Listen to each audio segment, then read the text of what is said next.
जैन धर्म के संस्थापक एवं प्रथम तीर्थंकर ऋषभदेव थे। जैन धर्म के 23वें तीर्थंकर पार्श्वनाथ थे, जो काशी के इक्ष्वाकु वंशी राजा अश्वसेन के पुत्र थे। इन्होंने 30 वर्ष की अवस्था में संन्यास जीवन को स्वीकारा। इनके द्वारा दी गई शिक्षा थी अहिंसा न करना, सदा सत्य बोलना, चोरी न करना तथा संपत्ति न रखना। महावीर स्वामी जैन धर्म के 24वें एवं अंतिम तीर्थंकर हुए। महावीर का जन्म 540 ईसा पूर्व में कुंडग्राम वैशाली में हुआ था। इनके पिता सिद्धार्थ ज्ञात्रक कुल के सरदार थे और माता त्रिशला लिच्छवी राजा चेटक की बहन थी। महावीर की पत्नी का नाम यशोदा एवं पुत्री का नाम अनुजा प्रियदर्शनी था। महावीर के बचपन का नाम वर्धमान था। इन्होंने 30 वर्ष की उम्र में माता पिता की मृत्यु के पश्चात अपने बड़े भाई नंदीवर्धन से अनुमति लेकर संन्यास जीवन को स्वीकारा था। 12 वर्षों की कठिन तपस्या के बाद महावीर को जृंभिक के समीप ऋजपालिका नदी के तट पर साल वृक्ष के नीचे तपस्या करते हुए संपूर्ण ज्ञान का बोध हुआ। इसी समय से महावीर जिन विजेता, अर्थपूज और निर्ग्रंथ बंधनहीन कहलाए।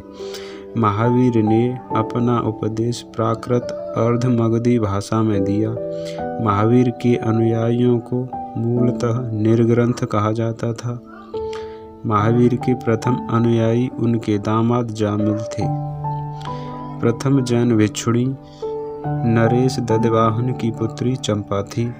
महावीर ने अपने शिष्यों को 11 गणधरों में विभाजित किया था।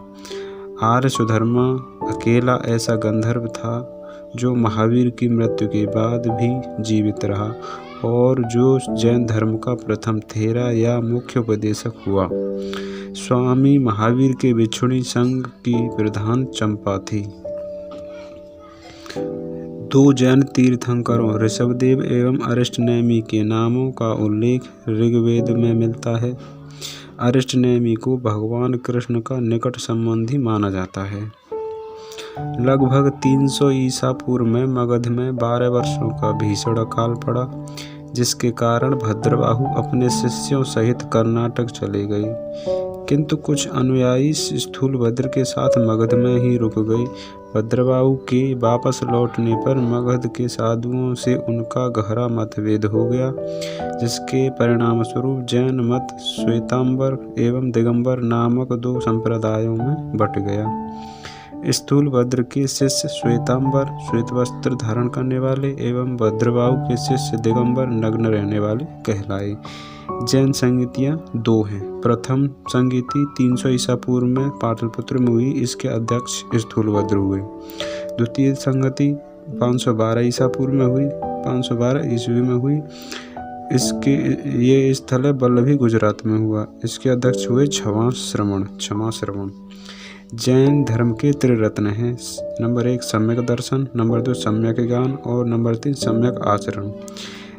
त्रिरत्न के अनुशीलन में निम्न 5 महाव्रतों का पालन करना अनिवार्य है: अहिंसा, सत्यवचन, अस्तेय, अपरिग्रह एवं ब्रह्मचर्य। जैन धर्म में ईश्वर की मान्यता नहीं है। जैन धर्म में आत्मा की मान्यता है। महावीर पुनर्जन्म एवं कर्मवाद में विश्वास करते थे। जैन धर्म के सप्तभंगी ज्ञान के अन्य नाम स्यादवाद एवं अनिकांतवाद हैं। जैन धर्म ने अपने आध्यात्मिक विचारों को सांख्य दर्शन से ग्रहण किया। जैन धर्म मानने वाले कुछ राजा थे: उदयन, चंद्रगुप्त मौर्य, कलिंग नरेश खारवेल, राष्ट्रकूट राजा अमोघवर्ष, चंदेल शासक, मैसूर के गंगवंश के मंत्री। चामुंड के प्रोत्साहन से कर्नाटक के श्रवणबेलगोला में 10वीं शताब्दी के मध्य भाग में विशाल बाहुबली की मूर्ति गोमतेश्वर की मूर्ति का निर्माण किया गया। गोमतेश्वर की प्रतिमा कायोत्सवर मुद्रा में है। महावीर तपस्या की इस मुद्रा में वह अपनी चारों ओर के वातावरण से अनभिज्ञ हैं। उनके पैरों में सांप लपेटते हुए और तथा चींटियों ने मिट्टी के घरौंदे बना दिए। यह मूर्ति 18 मीटर ऊंची एवं एक ही चट्टान को काटकर बनाई गई है। खजुराहो में जैन मंदिरों का निर्माण चंदेल शासकों द्वारा किया गया। मौर्योत्तर युग में मथुरा जैन धर्म का प्रसिद्ध केंद्र था। मथुरा कला का संबंध जैन धर्म से है। जैन तीर्थंकरों की जीवनी भद्रबाहु द्वारा रचित कल्पसूत्र में है। 72 वर्ष की आयु में महावीर की मृत्यु निर्माण 468 ईसा पूर्व में बिहार राज्य के पावापुरी राजगीर में हो गई। मल्ल राजा श्रस्तिपाल के राजप्रसाद में महावीर स्वामी को निर्माण प्राप्त हुआ।